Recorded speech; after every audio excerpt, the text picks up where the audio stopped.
Cette semaine à l'émission, Donald Fleming, coach en gestion LMI, et Sylvain Casavant, directeur général de TVRS.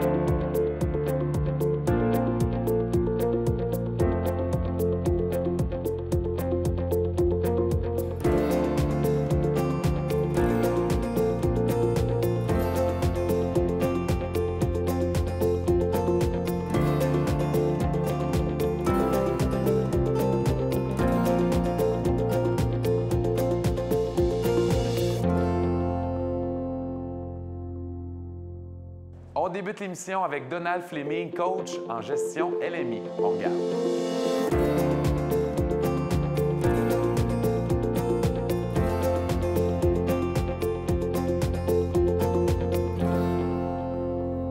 Alors aujourd'hui, j'ai le plaisir de m'entretenir avec Donald Fleming, coach en gestion LMI. Bonjour, ça va bien? Bonjour Sébastien, ça va bien, merci. Et je veux savoir d'abord, explique-moi, qu'est-ce que c'est être coach en gestion LMI? D'abord, être un coach de gestion LMI, c'est de faire partie de l'équipe de LMI Canada. LMI veut dire Leadership Management International. OK. Et on aide les chefs d'entreprise, les gestionnaires, les professionnels à mieux gérer leur temps, à mieux influencer les gens, à avoir des compétences de leadership. OK. Donc, vraiment, c'est concret avec des gens, des entrepreneurs, des gens d'affaires, des gestionnaires, là. Définitivement. Donc, c'est des gens qui sont prêts à se faire coacher. C'est pas adressé à tout le monde. Tout le monde devrait se faire coacher. Oui. Mais c'est pas tout le monde, en fin de compte, qui a la volonté de pouvoir ou de vouloir se faire coacher. Et là, Donald, j'ai envie qu'on fasse un retour en arrière. D'où tout ça a débuté pour vous?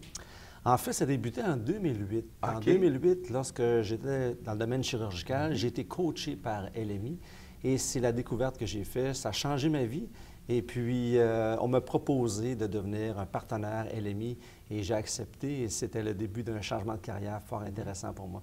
Est-ce que vous pensiez à ce moment-là, ce qui allait se passer, ce qui allait se produire? Est-ce que vous anticipiez un peu ce qui allait se passer? En fait, j'y croyais au modèle en tant que tel et puis je m'étais donné 10 ans pour faire un changement de carrière progressif. OK. Et puis finalement, ça a pris juste quelques années et puis le chemin s'est fait rapidement. Oui. Et justement, vous avez décidé là, à une époque de changer de carrière. On peut dire, ça a été quoi votre décision vraiment qui vous a dit, OK, je change de carrière complètement? La décision vient du fait que j'étais dans ma fin trentaine et j'étais rendu à un point dans ma vie où parce que j'avais eu beaucoup de succès et j'avais une envie de partager mon succès sans savoir avec quel outil. OK. Et puis LMI, finalement, m'a apporté les outils, le modèle pour que je puisse utiliser afin de transférer mon succès avec un processus de coaching LMI. Et ce qui a fait en sorte que fait avoir un meilleur succès dans ma carrière de coaching.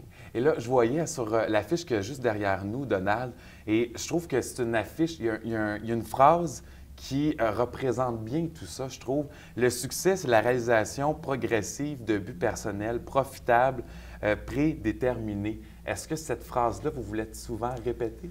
En fait, non seulement moi-même, mais mes clients également, parce Oui. que ça fait partie... En fait, toute personne qui a des buts clairement bien définis est vouée à un succès. Mais maintenant, c'est pas tout le monde qui a des objectifs très bien définis. Et c'est là que, dans le processus de coaching, on aide les gens. Ça devient un processus accélérateur pour devenir un meilleur gestionnaire, pour développer de nouveaux objectifs. C'est en changeant les attitudes que par le fait même qu'on développe des comportements qui sont différents et qui amènent à avoir des compétences et des résultats différents et un nouveau succès différent. Et là, vous faites déjà du coaching, Donald, depuis 8 ans, à temps plein déjà. C'est pas rien. Donc, évidemment, vous en avez beaucoup derrière la cravate, on peut le dire. Plus de 400 chefs d'entreprise que vous avez déjà coachés, des gestionnaires également. Et vous avez d'ailleurs été nommé coach de l'année en 2015. En 2015, enfin en 2016, Oui. il y a à peine un an, j'ai été nommé pour l'année précédente le OK. coach de l'année pour l'ensemble des Amériques. Wow! Donc, c'était pour moi un honneur et c'est une reconnaissance faite sur les témoignages des clients et sur le niveau de satisfaction de ma clientèle. Et, Ça, c'est une belle tape dans le dos, comme on dit. Ah, c'était la Oui. plus belle tape dans le dos que j'ai eue.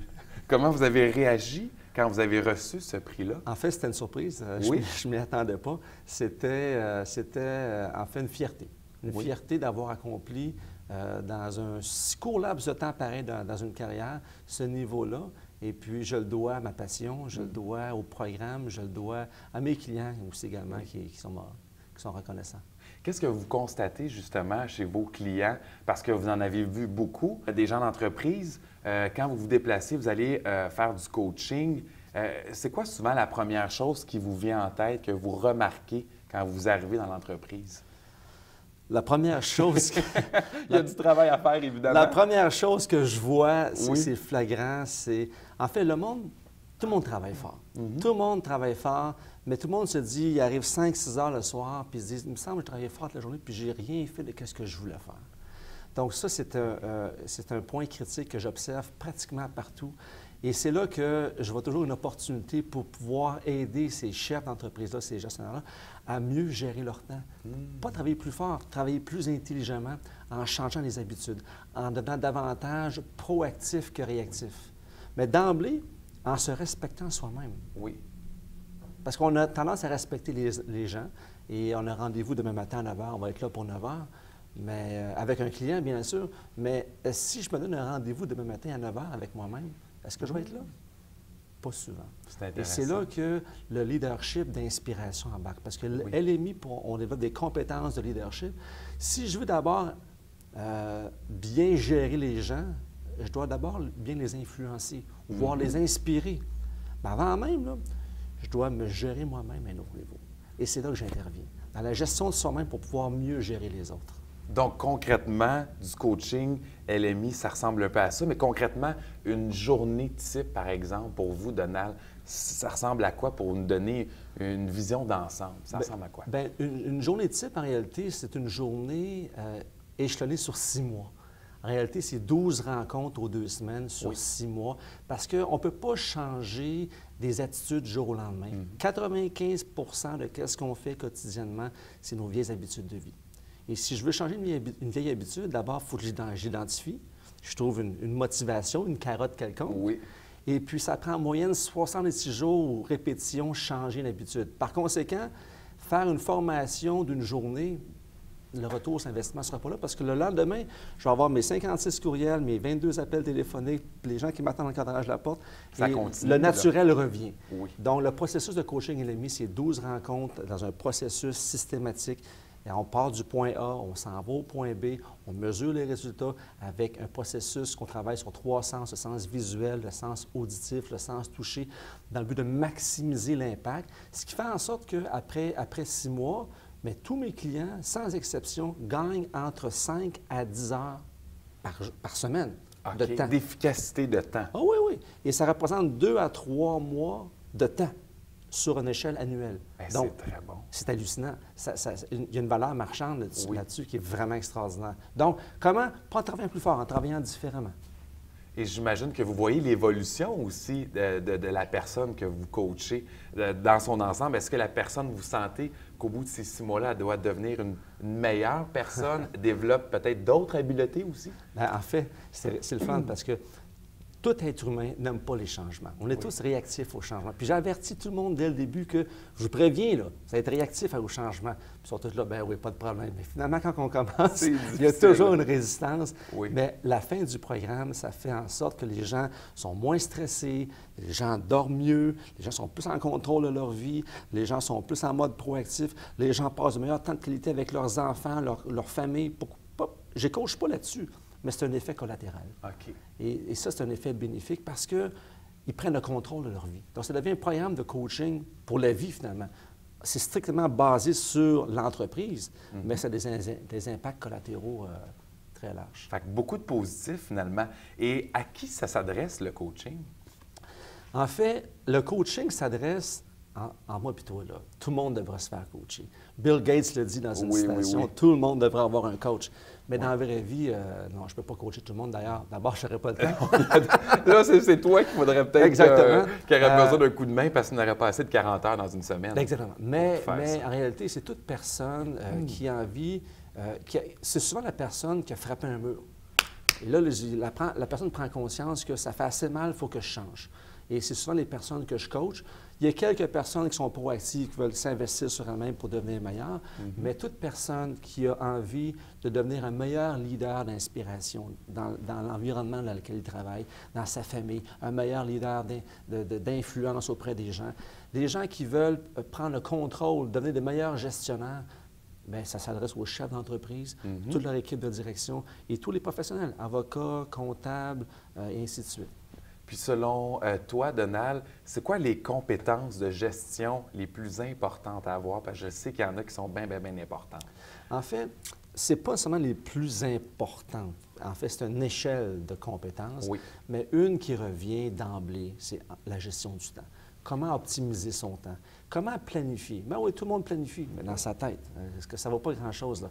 Alors, comment devenir plus stratégique dans sa façon d'opérer, plus opérationnel au niveau tactique? Également, bien, si je me gère mieux moi-même en termes de qualité de temps, bien, c'est là que je vais avoir d'autres compétences dans la communication. Comment mieux communiquer? Si mes idées sont plus claires en termes de planif, c'est sûr que ma communication va être plus claire également. Mon body language va suivre ce que je dis. La confiance va être avec également. Et si j'écoute mieux, je vais être plus à l'aise à écouter. Oui. Hein? Davantage. Communiquer, souvent, c'est pas juste parler, c'est surtout écouter les gens pour pouvoir enfin mieux déléguer. La délégation, c'est une compétence que les gens ont beaucoup de difficultés. Et c'est une force pourtant. Et les meilleurs leaders brillent par leur absence. Oui. C'est-à-dire qu'ils ont réussi à mobiliser une équipe pour pouvoir, en déléguant les tâches, en les responsabilisant. Malheureusement, les gens disent, bien, premièrement, je vais faire moi-même, ça va aller plus vite. Je vais faire moi-même, ça va être mieux fait. Je vais faire moi-même, je ne veux pas la déranger, t'occuper, là. Bien, finalement, bien, je vais faire moi-même, puis finalement, ça s'accumule. Et c'est là qu'on ne devient pas nécessairement des bons leaders. On travaille fort, mais on ne maximise pas le capital humain dans l'organisation parce que je fais tout moi-même, finalement. Et parce que déléguer, ça veut dire également se faire confiance. Parce que si je veux déléguer, il faut que je fasse confiance aux autres. Mais d'abord, me faire confiance moi-même. N'est-ce pas? Exactement. Ça part de soi, là. Ça part de soi. Oui.